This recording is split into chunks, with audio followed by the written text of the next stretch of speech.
Nous sommes samedi, quelques jours après le 6ème épisode de She-Hulk, et même si l'opinion générale semble être déçue de ce que Marvel propose, rien ne nous empêche de théoriser, et c'est ce que nous allons faire ici. Avant de commencer, rappelons que cette théorie fait suite aux révélations du dernier épisode. Plus tôt dans la série, un groupe armé s'en était pris à She-Hulk et en avait après son sang, mais leur assaut avait échoué, la peau de l'héroïne étant impénétrable. Maintenant, nous savons que le groupe a été engagé par l'Intelligentsia, une équipe réputée dans les comics pour réunir les super-vilains les plus intelligents de l'univers Marvel et aux dessins divers et variés. Dans la série, nous ne savons pas encore qui compose l'Intelligentsia à l'heure actuelle, mais on comprend au moins que ce sont eux qui s'intéressent au sang de She-Hulk et qu'ils ont conçu une seringue plus adaptée pour le récolter. Hello tout le monde, ici le prof Marvel. Aujourd'hui, je vous ferai part de ma théorie sur le Red Hulk, possible commanditaire de cette périlleuse mission. Je tiens avant tout à rappeler, avant de rentrer dans le vif du sujet, que je ne prétends pas avoir la vérité absolue. Il ne s'agit que de mes idées, et nous sommes ici entre fans pour se faire rêver un peu. Peut-être que Marvel ira dans un autre sens, donc tout ceci est à prendre avec des pincettes. En ayant vu la fin de l'épisode 6, j'ai imaginé deux potentiels commanditaires de la mission en fonction des infos et des rumeurs qui nous sont parvenues à ce jour. Le premier personnage pourrait logiquement être Samuel Sterns, aka le leader, chef de l'Intelligentsia dans les comics et futur grand méchant de Captain America New World Order. Mais cette vidéo est consacrée au Red Hulk, j'écarterai donc cette hypothèse pour cette vidéo, mais si vous voulez qu'on en parle, n'hésitez pas à me le faire savoir en commentant ou en likant. Certains se demanderont alors pourquoi le Red Hulk pourrait commanditer cette action en sachant que son interprète, William Hurt, nous a malheureusement quittés. Pour moi, l'acteur n'est pas un souci, mais on y reviendra à la fin, concentrons-nous du point de vue du scénario, comme si l'acteur était encore bien en vie. Déjà, il faut se rappeler du parcours du Général Ross dans le MCU. Celui-ci a été présenté comme l'un des antagonistes du film L'Incroyable Hulk et travaillait de pair avec Bruce Banner sur le projet Biotech, un projet secret visant à recréer la formule du super soldat en tentant une variante du sérum avec des rayons gamma. Cela a évidemment échoué, transformant Banner en Hulk et poussant le général Ross à le traquer, le considérant comme une menace à neutraliser par tous les moyens. C'est d'ailleurs en tentant d'en finir avec le colosse de Jade que le général retenta une nouvelle expérimentation du genre, transformant le soldat Emil Blonsky en abomination, que nous avons d'ailleurs revu dans She-Hulk récemment. Mais après l'échec de Blonsky, Ross a disparu des radars jusqu'à réapparaître durant Civil War où il présenta les accords de Sokovie aux Avengers avant de traquer ceux qui ne les respectaient pas et ce jusqu'à l'arrivée de Thanos. Ce qu'on peut alors constater du général Ross, c'est que celui-ci ne porte pas les héros dans son cœur, du moins pas tout le temps,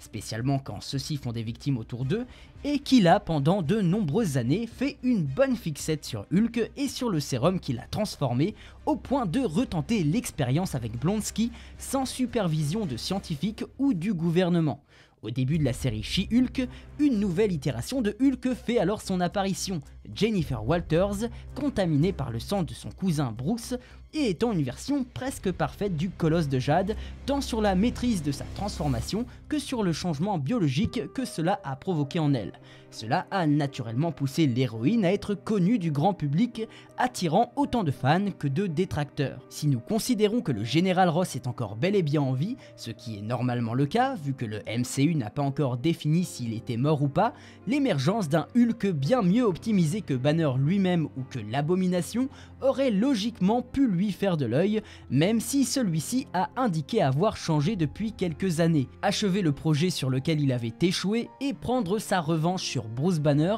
pourrait être selon moi un motif assez valable pour essayer de voler le sang de Jennifer et créer une autre itération de Hulk, une itération optimisée en tout point et qui pourrait mettre un terme à l'existence des Hulk, eux qui ont causé tant de dégâts et de morts ces dernières années. Il faut aussi prendre en compte que le général Ross n'a jamais apprécié Banner de par les événements de l'incroyable Hulk, mais aussi car il était le compagnon de sa fille et que celle-ci s'était retrouvée blessée lors de la première transformation de Bruce, une rancœur qui aurait pu perdurer au fil des années et alimenter sa soif de revanche après ses différentes défaites. Cette idée que Ross tente de recréer un sérum, mais en le faisant de manière plus discrète si l'on peut dire, collerait parfaitement avec son changement d'attitude dépeint dans Civil War, où celui-ci semblait plus sage et plus averti, et cela ferait encore plus sens en sachant les lois en vigueur, car tenter de s'en prendre publiquement et frontalement à un super-héros serait se tirer une balle dans le pied, surtout au vu des échecs passés. Mais une fois le sérum récupéré, et sous la supervision de Samuel Sterns qui a lui aussi été contaminé par le sang de Banner et qui a eu le temps d'étudier l'effet que cela a eu sur son propre corps, le général Ross pourrait s'injecter lui-même la nouvelle formule, le transformant en Red Hulk et lui donnant alors toutes les armes nécessaires pour tenter de neutraliser le Hulk original une bonne fois pour toutes, prouvant ensuite au monde entier que les héros ne sont pas de si bon augure qu'on voudrait le croire. Cette théorie me semble plausible car depuis quelques années maintenant, on a bien vu que Marvel Studios a fait revenir les personnages de l'incroyable Hulk sur le devant de la scène, en commençant par l'Abomination qui a fait son retour dans la série mais aussi dans Shang-Chi, Samuel Sterns qui fera son retour en tant que grand méchant de Captain America New World Order, et maintenant le Général Ross qui rôde autour des Avengers depuis les accords de Sokovie sans que l'on sache ses véritables intentions. Nul doute que Marvel prévoyait de faire revenir le personnage pour exploiter le Red Hulk et l'intégrer à l'équipe des Thunderbolts ou de l'Intelligentsia, étant donné que le personnage a fait partie des deux groupes dans les comics, tous les indicateurs semblent être réunis. Cependant, un problème se pose. L'acteur nous a quittés et on le sentait venir depuis les photos du tournage du film de Black Widow où celui-ci avait pris un coup de vieux assez visible. Mais, heureusement, il y a bien des manières de contourner ce problème.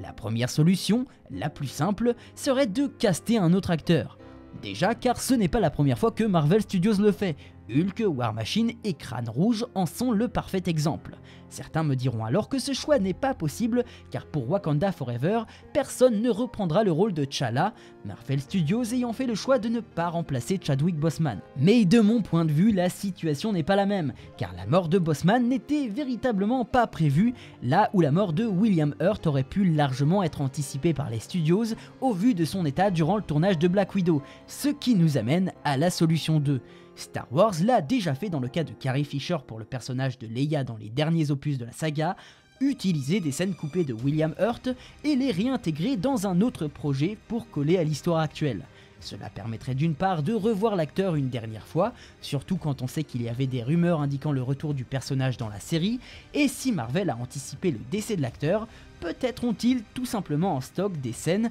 où ils ont tourné le moment où Ross s'injecte le sérum. Dans ce cas de figure, pas besoin de Hurt pour jouer le Red Hulk, celui-ci pourrait être incarné par un autre acteur dans un costume de motion capture et avec les technologies actuelles, il ne serait pas difficile de recréer le visage de l'acteur sur la tête d'un Red Hulk en CGI. A noter que sur les premières CGI de Hulk dans Avengers 1, le visage du héros ressemblait un peu à celui de Ruffalo, mais il était en même temps un peu différent. Et si les studios n'ont pas l'autorisation de réutiliser l'image de William Hurt, rien n'empêche d'avoir notre Red Hulk avec un visage s'éloignant un peu des traits de son interprète d'origine. La dernière solution, si les studios n'ont pas anticipé le décès, c'est simplement de faire sa transformation hors champ et faire débarquer Red Hulk directement comme un plot twist de fin de série, et là encore, il serait incarné par un autre acteur en motion capture transformé sous une tonne de CGI.